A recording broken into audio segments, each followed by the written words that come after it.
نحمده ونستعينه ونستغفره ونؤمن به ونتوكل عليه ونعوذ بالله من شرور أنفسنا ومن سيئات أعمالنا من يهده الله فلا مضل له ومن يضلله فلا هادي له وأشهد أن لا إله إلا الله وحده لا شريك له وأشهد أن سيدنا وسيدنا ومولانا محمدا عبده ورسوله أما بعد قال الله تبارك وتعالى في القرآن المجيد والفرقان الحميد أعوذ بالله من الشيطان الرجيم بسم الله الرحمن الرحيم ومن يبتغ غير الإسلام دينا فلن يقبل منه وقال تعالى إذ قال له ربه أسلم قال أسلمت لرب العالمين وقال تعالى وإذ ابتلى إبراهيم ربه بكلمات فأتمهن قال إني جاعلك للناس إماما صدق الله العظيم وصدق رسوله النبي الكريم ونحن على ذلك من الشاهدين والشاكرين والحمد لله رب العالمين اللهم صل على محمد وعلى آل محمد وبارك وسلم. محترم سامعین کرام، السلام علیکم ورحمۃ اللہ وبرکاتہ. اللہ تبارک و تعالی کا احسان ہے کہ اللہ تبارک و تعالی نے ہمیں اللہ کا بتا دیا، ہمیں اللہ کے محبوب کا بتا دیا، اور ہم شکر ادا کرتے ہیں اس پر اللہ کا کہ اللہ نے ہمیں مسلمان بھی بنایا، اور حضور صلی اللہ علیہ وسلم کا بھی شکریہ ادا کرتے ہیں کہ جس کے صدقے اور توفیق میں ہمیں یہ دین اور شریعت ملا. تو محترم سامعین کرام، ہر عضو کا، جسم کے ہر حصے کا الگ الگ کام ہوتا ہے. آنکھ کا کام ہے دیکھنا، کان کا کام ہے سننا، زبان کا کام ہے بولنا، پیر کا کام ہے چلنا، اسی طرح دل کا کام ہے دھڑکنا. اور اللہ تبارک و تعالی نے سارے اعضاء کی الگ الگ خصوصیت رکھی ہے، اور دل کی خصوصیت یہ ہے کہ یہ کسی نہ کسی پر فدا ہوتا ہے، یہ کسی نہ کسی کا عاشق ہو جاتا ہے، یہ کسی نہ کسی کو اپنے دل میں بسا لیتا ہے، یہ کسی نہ کسی کی محبت کو اپنے اندر سما لیتا ہے. یہ دل یا تو دنیا کی محبت میں گرفتار ہو جاتا ہے، یہ دل یا تو دولت کی محبت میں گرفتار ہو جاتا ہے، یہ دل یا تو عزت اور شہرت کی لپیٹ میں آ جاتا ہے، یہ دل یا تو دنیا والوں کی محبت میں گرفتار ہو جاتا ہے، یہ دل کسی لڑکی کے عشق میں مبتلا ہو جاتا ہے، یہ دل کسی حسین اور جمیل کی خوبصورتی پر مائل ہو جاتا ہے. تو یہ دل کا کام ہی ہے کہ وہ کسی نہ کسی پر تو فدا ہوتا ہے، کیونکہ اللہ نے اس میں یہ خاصیت رکھی ہی ہے. تو اس سے بہتر یہ ہے کہ یہ دل کسی دنیا والے کے اوپر بیٹھ جائے، یہ دل میں دنیا کی حرص اور لالچ آ جائے. اس سے بہتر یہ ہے کہ یہ دل اللہ کی محبت میں ہو جائے، یہ دل اللہ کے عشق سے لبریز ہو جائے، یہ دل میں اللہ کی محبت سما جائے. وہ دل پاک دل ہے. اسی کو اللہ تبارک و تعالی نے فرمایا قد افلح من زکاها وقد خاب من دساها. جس نے اپنے دل کو صاف کر لیا، اس نے اپنے سارے اعمال کو، اپنے زندگی کو صاف کر لیا، اور جس کا دل برا ہو گیا اس کی ہر چیز بری ہو گئی. اور حضور صلی اللہ علیہ وسلم نے بھی اپنے حدیث میں فرمایا کہ تمہارے جسم میں ایک ایسا خون کا گوتھڑا ہے جس سے دل کہا جاتا ہے، اور فرمایا کہ اگر یہ خراب ہو گیا تو تمہارے جسم کے سارے اعضاء خراب ہو گئے، اور اگر یہ سدھر گیا تو تمہارے جسم کے سارے اعضاء سدھر جاتے ہیں.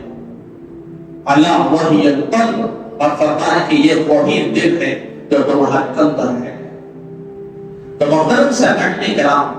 اللہ تبارک و تعالی نے ہمیں جو دین دیا، اسلام جو ہم کو دیا، اس کا مطلب اکثر لوگوں کو پتا نہیں. ہم سمجھتے ہیں کہ یہ دین صرف نماز پڑھنے کے لیے دیا گیا ہے، یہ دین صرف قرآن پڑھنے کے لیے دیا گیا ہے، یہ دین صرف روزے رکھنے کے لیے دیا گیا ہے، یہ دین صرف روز صدقہ اور زکات دینے کے لیے دیا گیا ہے. لیکن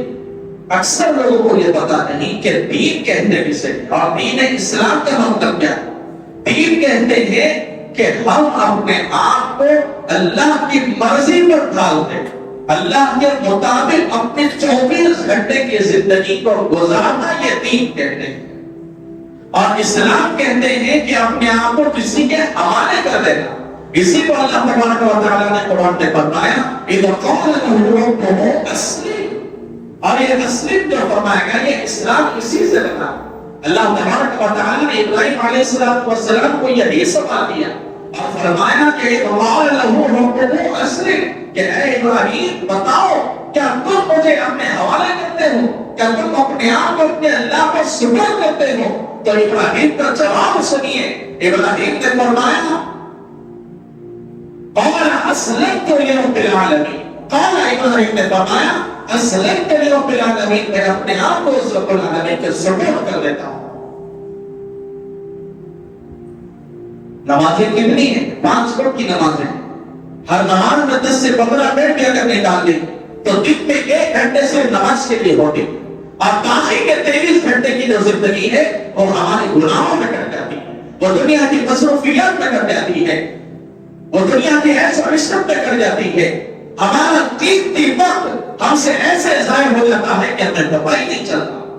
اور ہم اس کے اوپر نماز پڑھتے ہیں اور کبھی کبھی روزہ رکھ لیتے ہیں اور اپنے آپ کو یہ سمجھتے ہیں کہ ہم دین پر عمل کر رہے ہیں. لیکن اللہ تبارک و تعالی ہمیں یہ فرماتا ہے کہ تم اپنے آپ کو اللہ کے حوالے کر دو، تم 24 گھنٹے کی زندگی اللہ کے بتائے ہوئے راستے پر چلو. تمہارا اللہ نے جس بات کو کہنے کا حکم دیا اس بات کو کہنا چاہیے، اللہ نے جس کام کو کرنے کا حکم دیا اس کام کو کرنا چاہیے. اللہ نے جہاں جانے سے روکا ہے وہاں جانے سے روکنا، یہ اللہ کے دین کا عمل کرنا ہے. اللہ نے تمہیں جن چیزوں کے بارے میں قرآن نے علم دیا ہے اس علم پر چلنا ہی اصل دین ہے. تو صرف نماز روزہ زکات ہی دین نہیں ہے، بلکہ اس کے علاوہ بھی 24 گھنٹے کی زندگی میں اللہ کی منشا کے مطابق، اللہ کی مرضی کے مطابق اپنی زندگی کو ڈھالنا، اپنے احوال کو ڈھالنا، اپنے کردار کو ڈھالنا، اپنے گھر کی زندگی کو ڈھالنا، اپنے زندگی کو اللہ کے نام پر لگانا، یہ اصل دین ہے. لیکن آج ہم اکثر اس کے پیچھے چلتے جا رہے ہیں. ہمارا یہ جو دین پر چلنے کا جو معاملہ ہے وہ دن بدن ہم اس سے دور ہوتے جا رہے ہیں. ہم نماز میں آتے ہیں، یہ دل اللہ کے سامنے نہیں ہے. ہم قرآن کی تلاوت کرتے ہیں لیکن ہمارے دل کو سکون نہیں ہے. آج مسلمان کے پاس ذاتی گھر ہے، دولت ہے، عزت ہے، شہرت ہے، لیکن دل کا سکون نہیں ہے. نمازوں کی حضور نہیں، سجدوں کا سرور نہیں ہے، وہ قرآن کی لذت نہیں ہے، وہ قرآن کی حلاوت نہیں ہے. اس کی اصل وجہ یہی ہے کہ تم نے اپنے دل کو اللہ کے حوالے نہیں کیا، تم نے اپنے آپ کو اللہ کے حوالے نہیں کیا. تم نماز پڑھتے ہو صرف فارمیلٹی کی طرح پڑھتے ہو، تم نماز پڑھتے ہو تو صرف ایک اصول کی طرح پڑھتے ہو. نماز کو ایسے پڑھنا چاہیے تھا کہ اللہ کے سامنے جب تم کھڑے ہو جاؤ کہ اللہ آسمان سے تم کو دیکھ رہا ہو اور تم زمین سے اللہ کی طرف متوجہ ہو، اللہ اور تم دونوں کا تعلق ہو. اس کے علاوہ کوئی قرآن کے درمیان نہ آئے. لیکن آج ہم اپنے ایمان میں جھانک کر دیکھ رہے ہیں کہ کیا ہماری نمازیں ایسی ہیں، کیا ہماری عبادتیں ایسی ہیں، کیا ہمارے سجدے ایسے ہیں، کیا ہماری قرآن کی تلاوت ایسی ہے. نہیں، نہ نماز صحیح ہے، نہ ذکر صحیح ہے، نہ قرآن میں وہ لذت ہے. آج ہمارا دل پردہ ہو گیا ہے. اس کی وجہ یہی ہے کہ آج دین کو رسم اور رواج کی طرح استعمال کرتے ہیں. دین کو ایک کھیل اور تماشا بنا چکے ہیں. ہمیں کاروبار ضروری ہے، ہمیں گھر والوں کی ضروریات ضروری ہے، لیکن دین کی ہمیں کوئی فکر نہیں ہے. آپ اپنے صحیح بتائیے، اپنے دل سے بتائیے، ہمارے دل میں تڑپنے والی وہ آگ کہاں ہے جو دین کی خاطر صحابہ میں کام کرتے تھے. دین کی خاطر انہوں نے اپنا تن من دھن ہر چیز دین کی خاطر قربان کیا، اپنے دولت کو لٹایا، اپنے جانوں کو لٹایا، اپنے گھر کو لٹایا، اپنے خاندان میں لٹایا، ہر چیز اللہ کے نام پر انہوں نے قربان کی، اللہ نے بھی ان کی غلامی کی، اللہ نے بھی انہیں دنیا اور آخرت کی سہولت عطا کی اور قرآن میں سرٹیفکیٹ دے دیا اور فرمایا رضی اللہ عنہم ورضوان کہ میں ان سے راضی ہو گیا اور وہ مجھ سے راضی ہو گئے۔ ہم دین کو رسم و رواج بنا کر ایک فارمیلٹی کی طرح یوز کرتے ہیں اور پھر اسی دین کا مذاق مسلمان کے حق اڑا رہا ہے۔ جب ابراہیم علیہ السلام نے اللہ سے کہا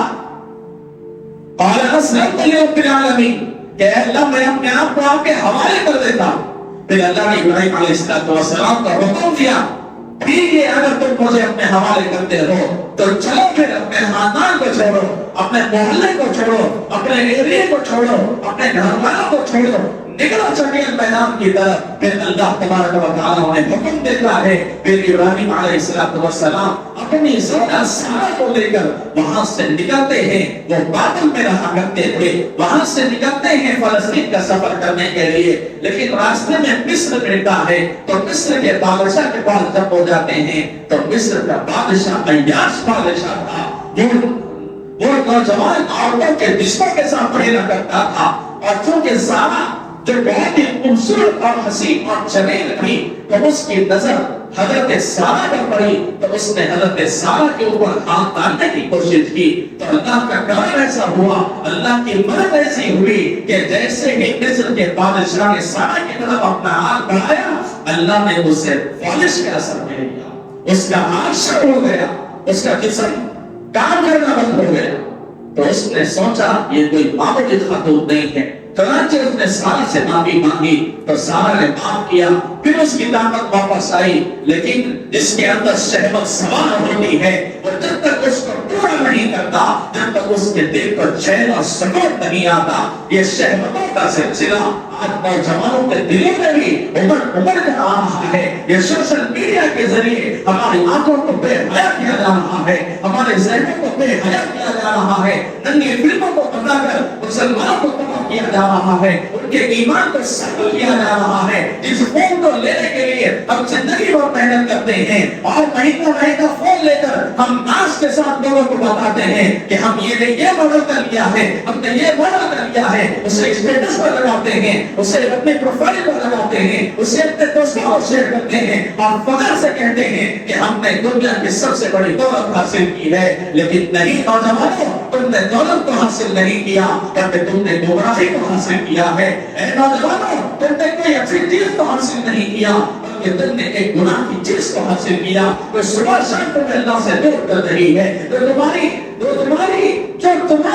تنہائیوں کو بھی برباد کر رہی ہے، تمہاری تنہائیوں کو اللہ سے برابر میں ڈال رہی ہے۔ آپ اپنے دل پہ ہاتھ رکھ کر دیکھ لیجیے، اپنے فون کے اندر جو فولڈر ہوتے ہیں جس میں ہم اپنی قیمتی چیزیں چھپا کر رکھتے ہیں، اس کے اندر ہم نے کیا رکھا ہے، تو خود اپنے فون کا جائزہ لو اور خود اپنے ایمان کا جائزہ لو کہ تم کس راہ پر چل رہے ہو، تم کس چیز کو اپنا چکے ہو، تم کس کا پالن کر رہے ہو، تم کس کے پیچھے اپنی جوانی لگا رہے ہو۔ اگر وقت ہے سمجھ جاؤ، اپنے راہ کو بدلو، اپنے خواہشات کو بدلو، اپنے تصورات کو بدلو، تم اللہ کے بندے ہو، تم اللہ کے نبی کی امت ہو، اللہ سے عشق کرو، اللہ کے نبی سے عشق کرو، ان کے راستے پر چلنا سیکھو۔ تم کامیڈی ویڈیوز کو دیکھتے ہو، تم ناچ گانے کو شوق سے دیکھتے ہو، تم ایک فلم 3 گھنٹے بیٹھ کر دیکھتے ہو، لیکن بیان کے لیے جب دعوت دی جاتی ہے تو تم صرف آدھے گھنٹے میں بیٹھ نہیں سکتے، تم 5 منٹ پہلے آتے ہو نماز کے لیے اور نماز پڑھ کر کہتے ہو کہ ہم مسلمان ہیں، ہم اسٹیٹس پر لگاتے ہیں کہ جمعہ مبارک ہو،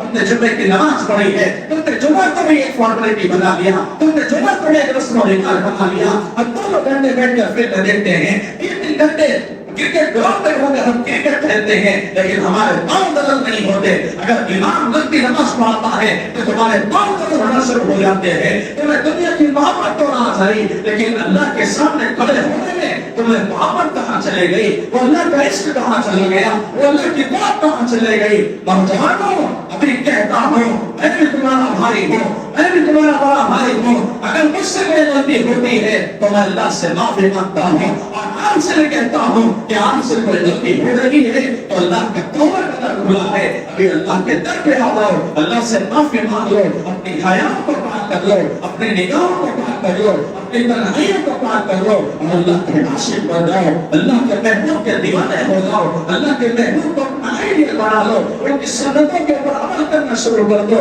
تم چکنے ہو کر پھرتے ہو، نوجوان بچوں کے خاطر اور چہرے سے داڑھی نکالنے کو پسند کرتے ہو، یہ مسلمان کی علامت نہیں ہے، یہ نبی کی امت کی علامت نہیں ہے، تو کو حقیر سمجھتے ہو، ان اسلام کی دین دعوت دینے والوں کو حقیر اور ذلیل سمجھتے ہو، ایک موصل کو ذلیل سمجھتے ہو، ایک ایمان کو حقیر سمجھتے ہو، وہ اللہ کا کام کرنے والا ہے، وہ اللہ کی ذمہ داری کو اٹھایا ہوا ہے، وہ نبی کے کام کو لے کر دنیا میں چل رہا ہے، تمہیں چاہیے کہ تم اس کی عزت کرو، تم اس کے کام کو کر پیو، پھر اللہ تمہارے سینے سے اس کے سینے کا ایک جوڑ پیدا کرے گا، اس کے سینے سے تمہارے سینے میں ایک تار پیدا کرے گا، اس کے ذریعے سے وہ کرنٹ، وہ دین کی باتیں تمہارے سینے میں منتقل ہوگی اور تمہارا سینے میں تم کو بات جائے گی، اگر تمہارا تعلق مضبوط ہوگا تو تمہارے ایمان کی دعاؤں میں، تمہارے ایمان کی دعاؤں میں جو الفاظ ہوں گے اس کا اثر تمہارے دلوں پر پڑے گا، تمہارے دلوں پر آئے گا، پھر جب تم اللہ کے سامنے ایک مرتبہ دل سے اللہ کہو گے تو تمہارے آنکھوں سے آنسو جاری ہو جائیں گے۔ یہ عمل کر کے تو دیکھو، اپنے دل کو پاک کر کے تو دیکھو، ایمان سے اپنے دل کو پاک کرو، موزن سے اپنے دل کو پاک کرو، علماء سے اپنے دل کو پاک کرو اور ان کے ساتھ رابطے میں رہ جاؤ، وہ جو راستہ بتاتے ہیں ان پر چلو اور ان کے ساتھ اپنے تعلق کو مضبوط کرو، پھر اللہ بھی تم سے اپنے تعلق کو مضبوط کرے گا، اللہ کا نبی بھی تم سے اپنے تعلق کو مضبوط کرے گا۔ بہرحال میں بتا رہا ہوں ابراہیم علیہ السلام کی بات، اس نے سارا کے اوپر جب ہاتھ بڑھانے کی کوشش کی، اپنی شہوت کو پھر پورا کرنا چاہا، اللہ نے پھر اسے بالش کا اثر دیا، پھر وہ نیچے گر گیا، پھر تیسری مرتبہ بڑھا، پھر اللہ نے اس کی حفاظت کی۔ میں نوجوان بہنوں سے کہتا ہوں، میں نوجوان بچوں سے کہتا ہوں، اگر تم سارا کی طرح ایمان لاؤ گے تو اللہ تمہاری حفاظت کے لیے تیار ہے، اگر تم عائشہ کی طرح ایمان لاؤ گی تو اللہ تمہاری حفاظت کے لیے تیار ہے۔ تم خود اپنی عزت کو بیچتے ہو، تم خود اپنے دوپٹے کو نکالتے ہو، تم خود دوسرا پہننے کو حقیر سمجھتے ہو، تم خود اس اسلام کو مذہب بنا رہے ہو اور کہتے ہو کہ اللہ کی مدد نہیں آتی، کہتے ہو کہ اللہ ہماری عزتوں کی حفاظت نہیں کرتا۔ اللہ ضرور کرے گا،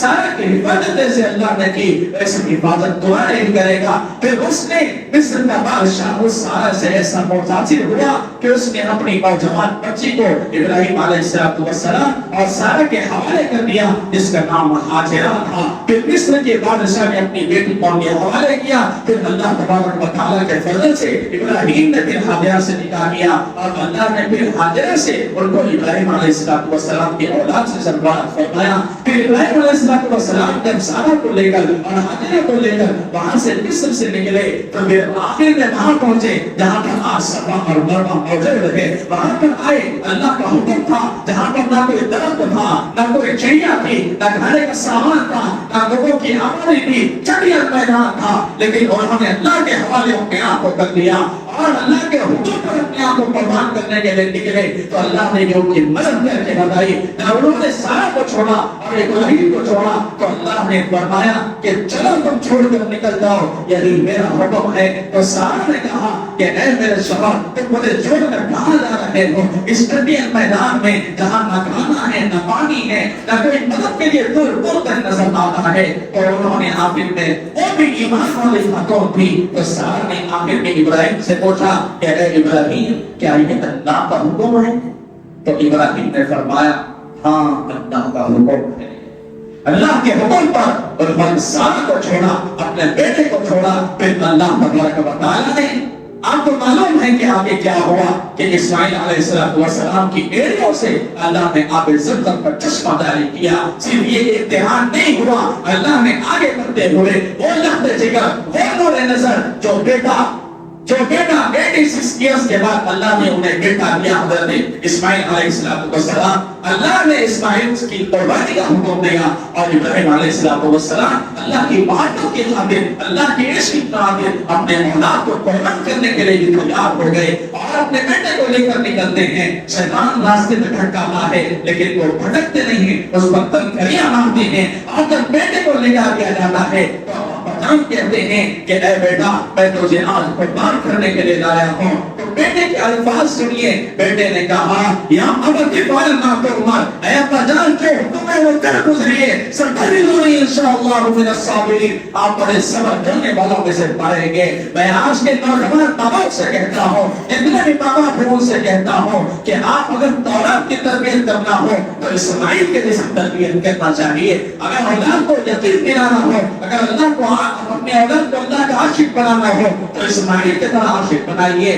جو بیٹے کو قربان کرنے کی بات کر رہا ہے تو بیٹا بھی کہہ رہا ہے کہ ابا جو حکم ہے کر گزریے. باپ نے بیٹے کو ذبح کرنے کی تیاری کی. پھر اللہ نے ان کی جگہ پہ دوتے کو رکھا اور انہیں اس آگ سے بھی نجات دے دی. پھر ان کو اللہ تبارک و تعالی نے اس آگ میں ڈالا لیکن اس آگ سے بھی نکال دیا. پھر جب یہ پورے امتحان مکمل ہوئے تو اللہ نے فرمایا وَإِنِ ابْتَلَىٰ إِبْرَاهِيمَ بِكَلِمَاتٍ فَأَتَمَّهُنَّ قَالَ إِنِّي جَاعِلُكَ لِلنَّاسِ إِمَامًا. اے ابراہیم تم نے اپنے آپ کو میرے حوالے کیا، تم نے اپنے خواہشات کو میرے حوالے کیا، تم نے اپنی عمر کو میرے حوالے کیا، تم نے اپنی بیگم کو میرے حوالے کیا، تم نے اپنی اولاد کو میرے حوالے کیا. یعنی گویا تم نے اپنا دل ہر چیز میرے نام پر قربان کر دی. لو اب میرا انعام دیکھو. إِنِّي جَاعِلُكَ لِلنَّاسِ فِي الْأَرْضِ. اللہ تعالیٰ نے ابراہیم علیہ السلام کی نسل سے اللہ نے نبیوں کی پیدائش فرمائی اور اسماعیل علیہ السلام کی نسل میں حضور صلی اللہ علیہ وسلم کی پیدائش ہوئی. ایک آیا لیکن سب سے بھاری آیا. اللہ نے ایسا انعام دیا. تو محترم صحابی نے کہا دین کوئی رسم نہیں ہے، دین کوئی رواج نہیں ہے، دین اپنے آپ کو اللہ کے حوالے کرنے کا نام ہے. صرف نماز پڑھنا دین نہیں ہے، صرف قرآن کی تلاوت کر لینا دین نہیں ہے. اللہ نے حرام سے رکنے کا کہا حرام سے رک جاؤ یہ دین ہے. اللہ نے جھوٹ سے رکنے کا کہا جھوٹ سے رک جاؤ یہ دین ہے. اللہ نے آپ کو نبی کو فالو کرنے کے لیے کہا، نبی کی سنتوں کو اپنانے کے لیے کہا تو آپ اپنے نبی کو اپنا لو یہ دین ہے.